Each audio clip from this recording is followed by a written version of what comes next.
Sementara itu pemirsa, Ibtu Rudiana belak-belakan soal semua tuduhan dalam kasus Vina dan juga Eki. Kepada rekan Abraham Silaban di program AB+, Rudiana menepis bahwa ia memengaruhi penyidik dalam mengusut kasus kematian anaknya Eki. Langkah kaki beliau sudah rapuh dengan hujatan kita semua. Semangat beliau sudah hancur dengan hujatan kita semua. Satu pun tidak ada yang peduli terhadap beliau. Saya bilang, Bang, abangku yang sahabat bang. Saya terpanggil hati nuraninya. Melihat keadaan ini, akan saya perjuangkan semampu saya bang. Walaupun saya bukan ahli hukum, tapi saya punya hati nurani yang siap berjuang untuk keluarga abang.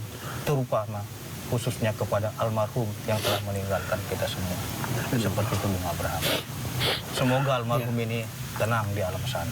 Amin ya Allah. Saya lihat Pak Rudiana, Ibtu Rudiana sebagai seorang pribadi yang terisak, terseduh-seduh. Apapun seragam yang digunakan sebagai seorang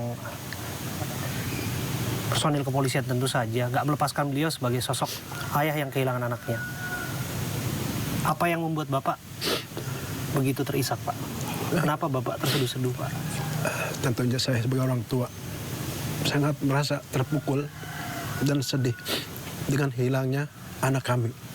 Apalagi dengan isu-isu miring yang lebih memojokkan kami, apalagi sebagai orang tua. Di tahun 2016, saya hanya seorang polisi berpangkat bintara, pangkat Aibtu, yang tidak punya kemampuan apa-apa. Apalagi sampai diisukan saya mempengaruhi penyidik dalam hal penyidikan, itu sama sekali tidak. Apalah artinya saya yang memang tidak punya dan tidak bisa apa-apa. Saya semuanya kami serahkan pada penyidik, dan saya yakin dan percaya pada para penyidik. Bapak bukan hanya disebut mempengaruhi penyidik, bahkan disebutkan juga jangan-jangan ada pengaruh, bahkan sampai ke ruang pengadilan, Pak. Baik, terima kasih. Tentunya di sinilah yang tadi saya sampaikan. Dengan pangkat saya bintara, apakah mungkin saya bisa mempengaruhi dari mulai penyidik, kejaksaan, bahkan pengadilan?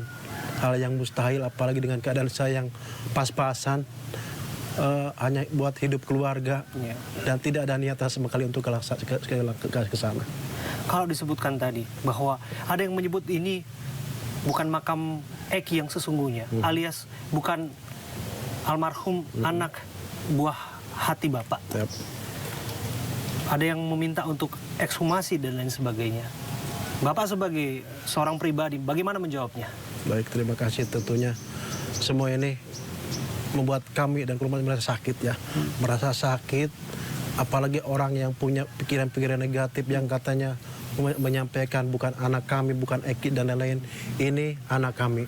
Ini Muhammad Rizky Rudiana yang kami besarkan dari kecil sampai umur 16 tahun sampai meninggalnya dalam keadaan yang membuat kami sangat sakit meninggal karena perlakuan orang-orang yang sangat biadab kepada anak saya.